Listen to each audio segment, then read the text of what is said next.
მოგესალმებით მეგობრებო და დღეს მინდა ვისაუბრო Make Science Georgia-ზე, კომპანიაზე, მოკლედ Swift Digital-ზე, როგორც ჩვენ ძახით, უბრალოდ ოფიციალური დასახელება მე მგონი Make Science Georgia აქვს, Making Science Georgia და მეილებზე თამსახელით მოდის და მოკლედ დავუძახოთ ჩვენთაც. ამ აქსელერაციის პროგრამის შესახებ ადრეც ბევრი მაქვს ვიდეო ჩაწერილი. წელიწადში ორჯერ აცხადებენ ხოლმე როგორც წესი ამ აქსელერაციას.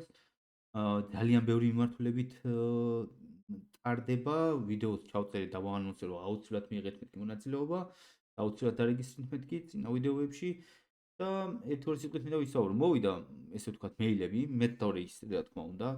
თუ გაინტერესებთ და ვინმე რაიმე ეჭვი აქვს თუ რატო ინტერესდები ხოლმე ამ აკასებით და რატო რეგისტრირდები, მოკლედ გეტყვით ერთწლიანებით, უბრალოდ ჩემი აზრით, როდესაც ადამიანს შეხება აქვს სწავლებასთან და ეს არ ეხება მარტო web development-ს ნებისმიერ სფეროში, უბრალოდ ჩემი აზრით უნდა ერკვეოდეს მიმდინარე ვაკანსიებში, მიმდინარე მოთხოვნებში, ქვეყნის მასშტაბით მით უმეტეს.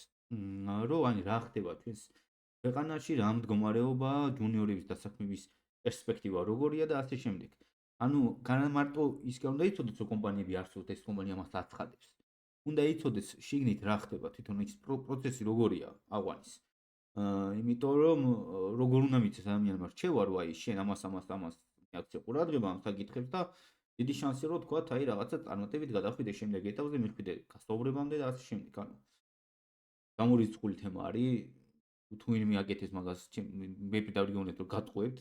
ვერანაირ ვერ ჩაგიტარეთ, რომელ კოლეჯში და უნდა მიხვიდეთ, რომელ სასწავლებელში და უნდა მიხვიდეთ. ძალიან აქტუალურია ესეთი ტერმინი, ესე რომ თქვათ, რომ რაღაცა გასაუბრების იმიტაცია და მსგავს რაღაცები და გასაუბრების მომზადება და სისულელია ყველაფერი თუ ადამიანს პრაქტიკული ის არ აქვს გამოცდილება, ესე რომ ვთქვათ, რომ გინდა ქვეყნის მასშტაბით ცხოვრებზე მით უმეტეს თუ არ აქვს გამოცდილება და ეს არ ეხება ერთს და ორს. ხშირი შეხება უნდა ქონდეს, მუდმივ რეჟიმში უნდა ქონდეს აპდეიტი, რომ რა ტიპის ვთქვათ იქ დავალება მოდის თუ გასაუბრება მოდის, რა ტიპის კითხვები და ასე შემდეგ, რომ სრულყოფილი რჩევა გაცეს. და ამიტომ ჭირდება ხოლმე მე რეალურად რა თქმა უნდა იმის მიზანი არ არის ჩემი რაღაცა შემდეგ ეტაპზე გადავიდე და გასაუბრებამდე მივიდე, ნახო უბრალოდ როგორია პროცესი. ну რა თქმა უნდა ახლა გასაუბრებამდე ფიზიკურად ვერ მივალ თუ დაინტერესებული არ ვარ, ამიტომ გასაუბრების შესახებ უბრალოდ მაქსიმალურად კონტაქტები ნაცვლი უფრო მეტი ინფორმაცია ავიღო. ну ახლა დაუბრუნდით თვითონ რაც შეიძლება ამ კომპანიას. 24-მდე იყო რეგისტრაცია, წინა ვიდეოებში თქვახსენე. მგონი რედბერის შესახებ როცა ჩავწერე მაშინ, ზუსტად არ მახსოვს. მახსოვს რომ თქვი. კარგით, ხო, მოკლედ 24-მდე იყო რეგისტრაცია, დასრულდა რეგისტრაციის პროცესი და დღეს მოვიდა მეილები. როგორც მე ვიცი. ანუ ჩემთან დღეს მოვიდა და რამდენიმე ნაცნობთანაც და სტუდენტთან. და მოკლედ მოიწერეს ესეთ რაღაცა, რომელიც ჯერ აქამდე არ გაუგეთებიათ ამ კომპანიას, რომ პირველი ეტაპზე იყო ხოლმე ტესტები, ოღონდ იყო ტესტები პროფესიასთან დაკავშირებით და ეხლა როგორც ჩანს შეცვალეს ტაქტიკა და ეს ყველაფერი საერთოდ გამოიწვია ანუ AI-ის ასე მკვეთრად შემოტანა ბევრ რაღაცაში და მკვეთრმა გამოყენებამ. პირველ ეტაპზე იქნება უნარების და მათემატიკის ტესტირება, რომელიც გაგრძელდება 60 წუთი უწერიათ. 29-ში მოვა მეილზე ლინკი, რომელთაც შეგვეძლება რომ გადავიდეთ და დავაწყოთ ტესტი. თვითონ ტესტი 1 საათიანია, როგორც აღნიშნე.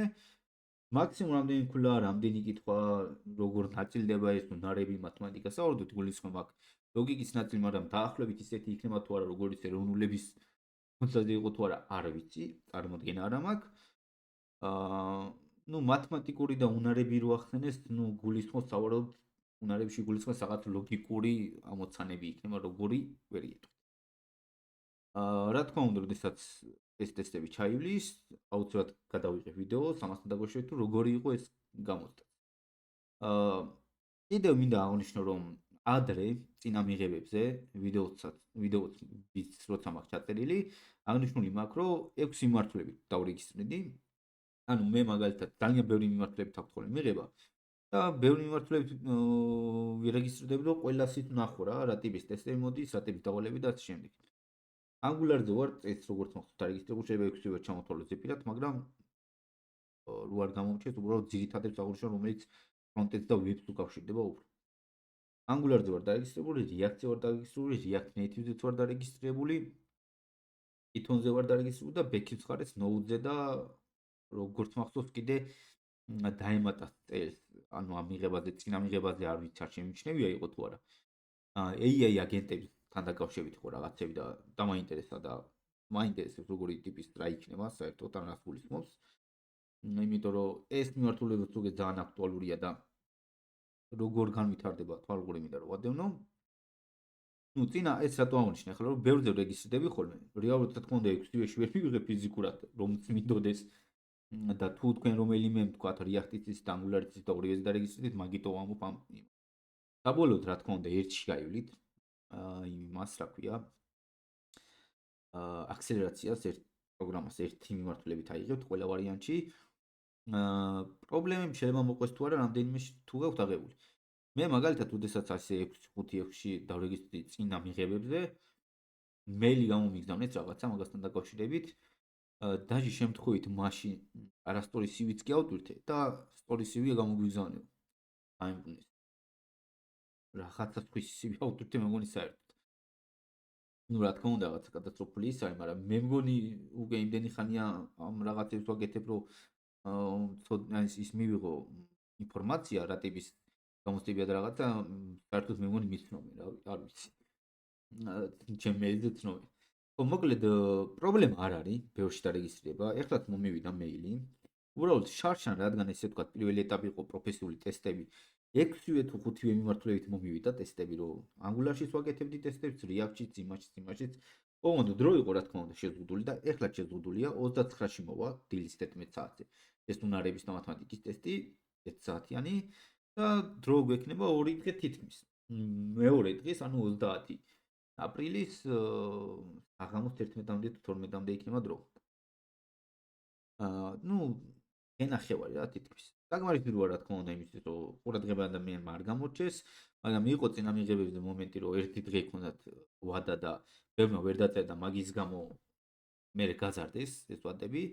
მაგრამ მგონია წეს იგივე გააკეთოთ, თუ ძალიან მკვეთრი რაოდენობა არ დაფიქსირდა ისეთი ადამიანების, ვინც დროში ვერ შეამჩნია ზუსტად, დროულად ვერ არ იყო ინფორმირებული და ვერ გაიარა ტესტების შესაბამისად.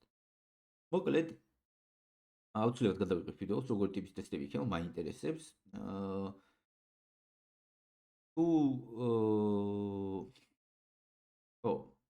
თუ შევძელი, აუცილებლად გადავიღებ ვიდეოს ასევე თითოეულ ტესტების იმაზე, როგორი იყო React-ში, როგორი იყო Angular-ში, ასე შემდეგ.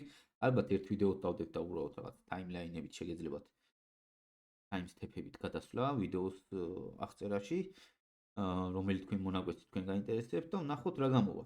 ყველას წარმატებას გისურვებთ, დროებით.